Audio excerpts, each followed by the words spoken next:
Hi అండి, welcome to Sindhu ముచ్చట్లు. ఈరోజు మనకు ఎంతో ఈజీగా రుచిగా చేసుకునే పాలకూర పప్పు ఎలా చేసుకుందామో నేర్చుకుందామండి.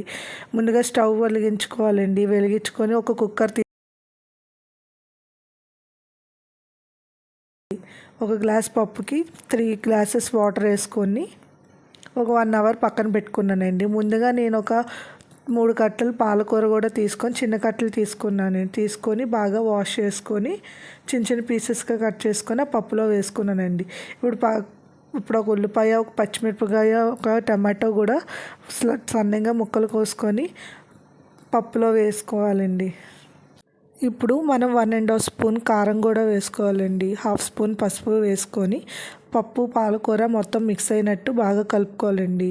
వన్స్ మిక్స్ అయిన తర్వాత మనం కుక్కర్ మూత పెట్టుకొని ఒక 5 to 6 విజిల్స్ మీడియం ఫ్లేమ్లో ఉడికించాలండి. చూడండి, ఇప్పుడు నాకు 5th విజిల్ కూడా వచ్చేసింది. మన పప్పు ఉడికినప్పుడు ఇలా వస్తుందండి. ఇలా ఏ ప్రాబ్లం లేదండి. ఒకవేళ అలా ఫ్లోటింగ్లా రాకుండా ఉండాలంటే 1 స్పూన్ ఆయిల్ వేసుకుంటే మనకి అక్కడ విజిల్ దగ్గర పప్పు బయటికి రాదండి. చూడండి, పాలకూర పప్పు రెండు కూడా బాగా ఈక్వల్ క్వాంటిటీతో బాగా ఉడికిపోయాయండి. ఇప్పుడు ఉడికిపోయిన తర్వాత మనం దీనికి తాలింపు వేసుకుందామండి. మర్చిపోయానండి, ఇందాక మనం ఉప్పు వేసుకోవడం మర్చిపోయాంగా. ఇప్పుడు ఉప్పు కూడా సాల్ట్ కూడా మనకి టేస్ట్ తగ్గట్టు వేసుకోవాలండి. ఇప్పుడు చిన్న కళాయి పెట్టుకొని అందులో 2 స్పూన్స్ నెయ్యి వేసుకున్నానండి. పోపు దినుసులు ఆవాలు, జీలకర్ర కూడా 1/2 స్పూన్ ఆవాలు, 1/2 స్పూన్ జీలకర్ర కూడా వేసుకొని బాగా వేపానండి. వేగిన తర్వాత ముందుగా మనం దంచి పెట్టుకున్న వెల్లుల్లిపాయలు కూడా నేనైతే 5 తీసుకున్నానండి. ఆ వెల్లుల్లిపాయలు కూడా వేసుకొని బాగా వేగనివ్వాలండి. ఒక రెడ్డిష్ బ్రౌనిష్ కలర్లో వచ్చినంత వరకు సిమ్లో పెట్టుకొని బాగా వేగాలి. మంచి ఫ్లేవర్ ఇస్తుందండి మన పాలకూర పప్పుకి. ఇప్పుడు ఎండుమిరపకాయలు కూడా చిన్న చిన్నగా చిక్కేసుకొని అవి కూడా వేసుకొని బాగా వేగానండి. వేగిన తర్వాత మనకు last ingredient and secret ingredient అండి కరివేపాకు లేనిదే మనకి పప్పు ఆరోమా ఫ్లేవర్ అన్నది రాదండి.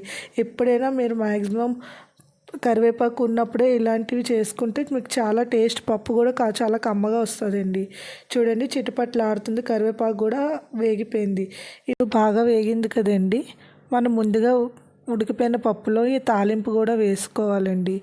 వేసుకున్న తర్వాత ఒక 5 minutes అలాగా స్టవ్ మీద పెట్టుకొని కొంచెం బాయిల్ అవ్వనివ్వాలండి. ఇప్పుడు చూడండి, పప్పు కొంచెం బాగా వాటరీగా కావాలా, ముద్దగా కావాలా, మన టేస్ట్ బట్టి మనకి సరిపోతుంది అనుకుంటే అలా వాడచ్చండి. లేదు టైట్గా కావాలంటే ఒక 5 minutes పొయ్యి మీద పెడితే మనకి మంచి రుచికరమైన పాలకూర పప్పు రెడీ.